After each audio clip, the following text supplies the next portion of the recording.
Black families do not talk about wealth, and in this video, I'm going to explain to you why. What's going on, guys? Welcome to my channel, a place where I teach you wealth building strategies on subjects on stocks, real estate, and other financial markets. If that's the type of content you're interested in, make sure you subscribe and hit the notification bell so you never have to miss a single video. And if you like this video, be sure to smash the like button for the YouTube algorithm. It truly helps on my channel when you do that. Let's dive right into this video. Okay, so diving right into this video, the first reason why black people don't talk about wealth is because wealth isn't a priority. The number one priority in black homes is typically survival. We work to survive, we work to stay afloat, we work to keep ourselves above water. Now, with the exception of some millennials and maybe generations after us, majority of households from older generations are very uncomfortable talking about money at home.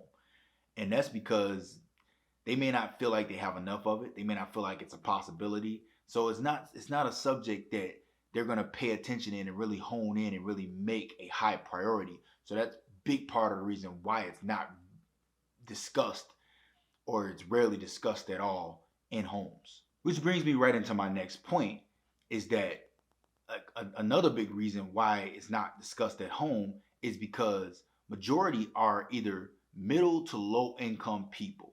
So middle to low income people, they don't feel like they have enough money to invest, which may or may not be true. But in this case, we're just talking about just the mindset of the black community. So you think about the mindset of the black community, they may make just enough money to pay their bills. So, and sometimes they don't make enough money for that. So when you factor in those things, if their income is not higher, or if they don't feel like they make enough money to put money into investments, then they're just not gonna think about that, or they're gonna think about their bills first. They're gonna think about staying afloat first. And if there's a way that they can start putting away money for retirement, then they'll try to figure that out. But income is a major barrier in the mindset of black people in black and African American homes. Another reason why black people don't talk about wealth in the homes is because of fear. Fear of losing money, fear of hearing horror stories of real estate crashes, stock market crashes of the past, especially older generations that have been around long enough to actually have lived through a lot of these crashes. So that's why anytime something happens like the global pandemic, or you see something major happening in the economy, the first thing that you'll hear from people that are in older generations is, "Oh, we're getting ready to see a crash," or the stock market is going to crash again, or the real estate market is going to crash again, because that's all they understand, and that fear really drives them away from wanting to invest or wanting to put money into investments to grow and build their wealth, because they've seen these horror situations that have created a very fearful mindset that they have around money and around managing money and balancing it to the degree of trying to build wealth with it. Which leads me to my next point, is that misinformation plays a big part in that, because there's not a lot of information that is out there. But when there's information that is out there, we can be very skeptical as a people on what information we actually take and what information we don't take.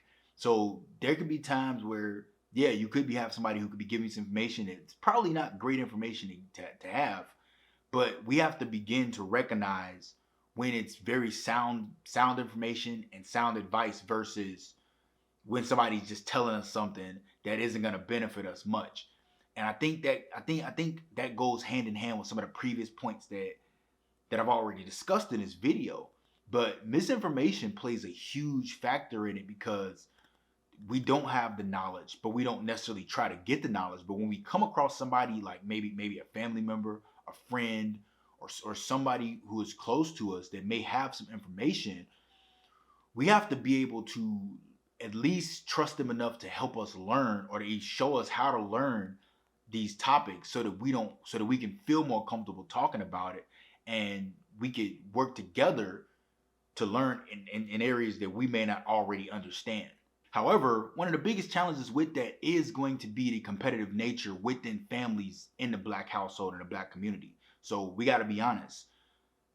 We see competition a lot in our families, from your great aunt talking about which cousin is doing better than the other cousin, from siblings being compared to one another and things like that. So a lot of times, I mean, for my even some of my personal experiences, when you have a person in your family that has more money than the others, they're typically despised, which is actually very weird and very very rare to actually admit on camera, or for us to even come to terms with.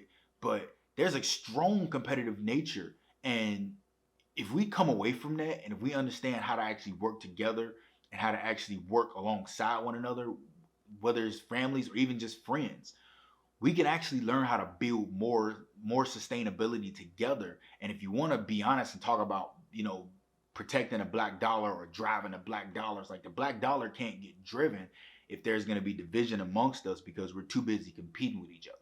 Which brings me to my last point, is that, and this is directly to like my generation and after me, but a big reason why we don't talk about wealth as much as we should is because we're too busy trying to flex, and we're too distracted with other things that doesn't accumulate to wealth, or things that doesn't add up to wealth. See, we want to look like we got money. We want to look like we're doing big things. We want to look like we're winning. We want to look like we're successful, but we're not actually putting in the work and the time to actually get that. Like, how many people do you know has a foreign car and they barely have $20,000 in retirement? Or how many people do you know that actually is buying their first house right now and they have absolutely nothing invested as far as into their retirement or into their future? And see, that's part of the problem, and that's a big, big part of the problem with our community, is that we want to look the part, but we don't want to actually put in the work to actually get the results that we need to yield to narrow a wealth gap. And there's a lot of controversial things around this subject. There's a lot of people that are talking about a lot of different things, but at the end of the day, if we can't have these conversations within our community, if we can't actually get to a point when we can start to hold each other accountable for making some very very poor choices, then no, we're not going to actually get to a place where we're going to be able to accumulate wealth, or we're going to see a measure of black wealth. So we got to eliminate distractions. We got to eliminate those things that are roadblocks, that are in the way, that's causing us to actually make poor choices and decisions, and not really focus on building our wealth. Now, if you're somebody who don't know anything about building wealth and you like to learn, you want to check the link down in the description. I've developed a program that is specifically for people like yourself who wants to learn how to build wealth, who wants to be able to have these conversations with your personal family, be able to implement some things that will help you get on a path to building generational wealth. If that sounds like you, hit the link down below. All right, guys, pretty much wrapped up today's video. I want to thank you for sticking around, watching this video to the end. Look, we need to be intentional this year. We need to be intentional this year and going forward. Remember, you're only one choice away from changing the entire trajectory of your lives. I will see you guys in the next video.